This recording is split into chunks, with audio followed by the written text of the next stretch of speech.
Olá pessoal, tudo bem? Vou trazer aqui um conteúdo para você que eu tenho certeza que vai fazer muito sentido, ok?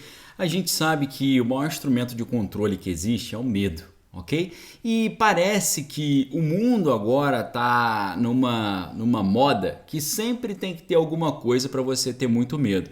Isso pode até remontar para alguns papos que nós já ouvimos falar. Por exemplo, tem uma história muito famosa aí que dizem que uma mulher chamada Carol Rosen foi uma mulher que trabalhou com o alemão que saiu lá da Alemanha depois trabalhava com bigode e foi para os Estados Unidos ajudar a construir os foguetes da NASA. Você lembra dele, o Dr. Brown, né? Então, o Dr. Brown, ele trabalhou com essa Carol Rosen e ele falou para Carol Rosen que sempre tem que ter um inimigo. Ele fala, depois dos socialistas, o inimigo seria os do turbante lá, os barbudos, depois seriam asteroides, depois seriam alienígenas e por aí vai.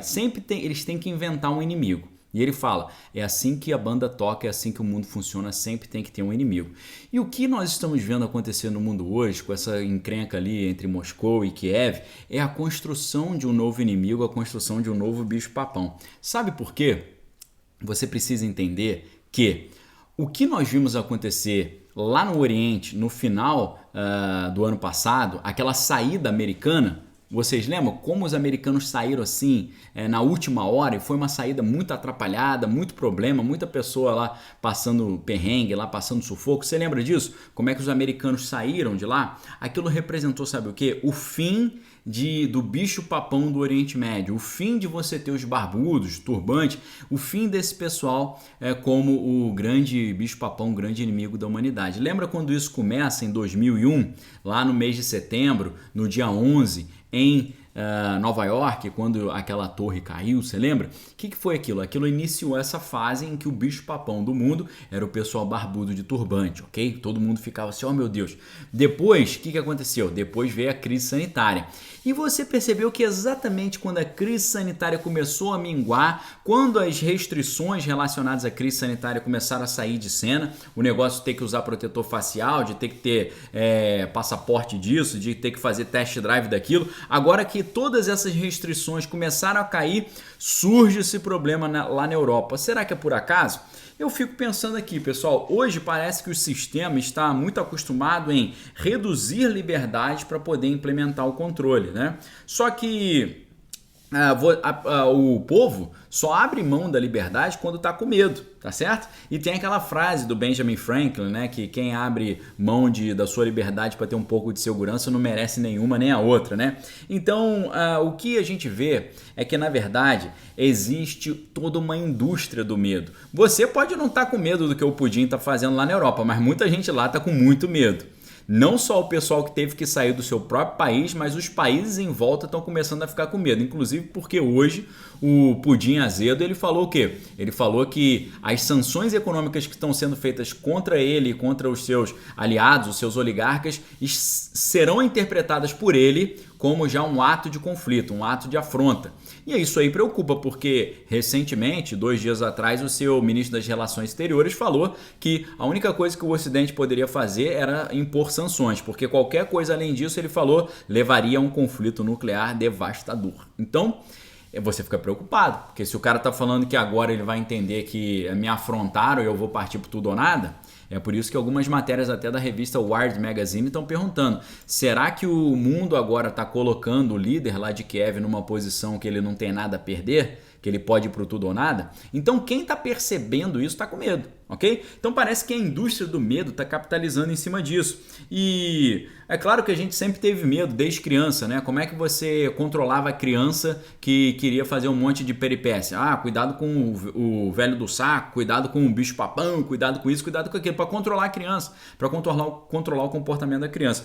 O incrível, por incrível que pareça, em termos de controle da sociedade, em termos de engenharia social, é exatamente assim que funciona também o controle pelo medo. E qual era o medo que tinha desde 1945 até o final dos anos 80? Qual que era o medo? O medo da Guerra Fria, o medo da União Soviética. Só que aí o que acontece? Quando o Muro de Berlim caiu, qual era o bicho-papão? Entenderam? Eles tiveram que inventar outro bicho-papão.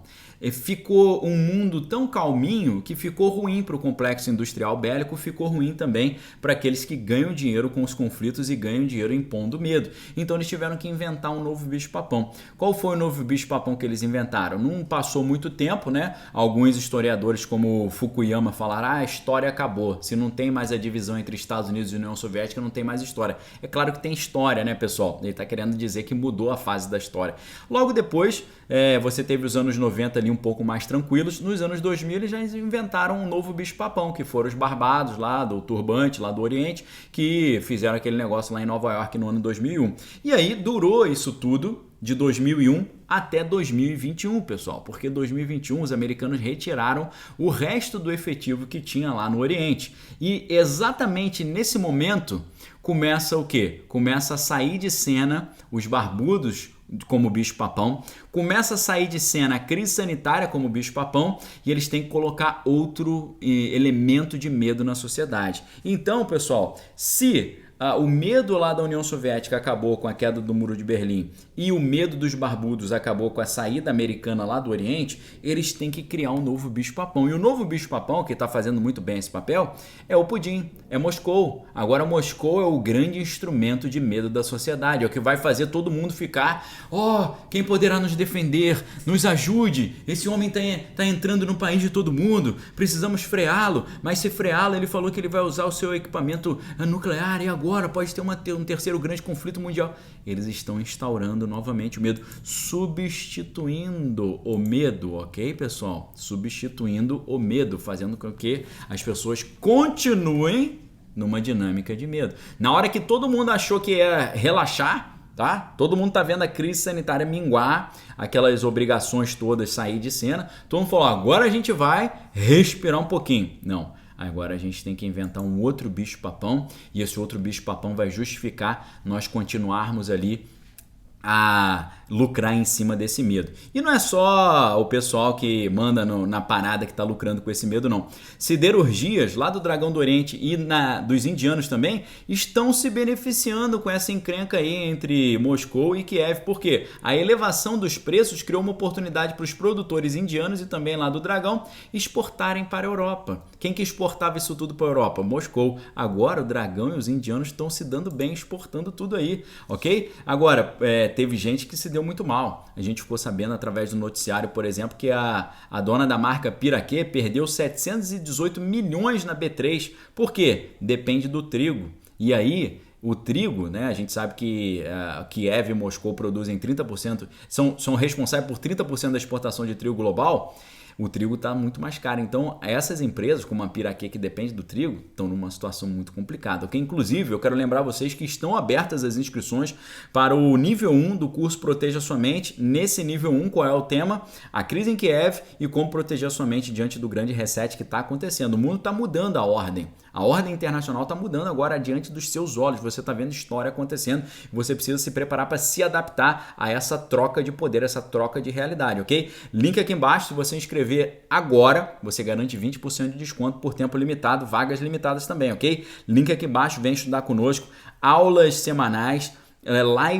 A gente tem live de segunda a sexta às 4 da tarde com os alunos ali para tirar dúvidas, ok? Segunda, terça, quarta, quinta, sexta, durante 2 meses teremos lives só para tirar dúvidas. Venha estar conosco. Fizemos a primeira live hoje, nesse sábado, dia 5 de março, foi muito legal, tiramos muitas dúvidas, foi bem interessante. Você vai passar esses meses de instabilidade internacional dentro de um grupo comigo e a gente vai ficar conversando ali e eu vou dar aulas especialíssimas, ok? Venha estudar comigo, você vai gostar, eu tenho certeza.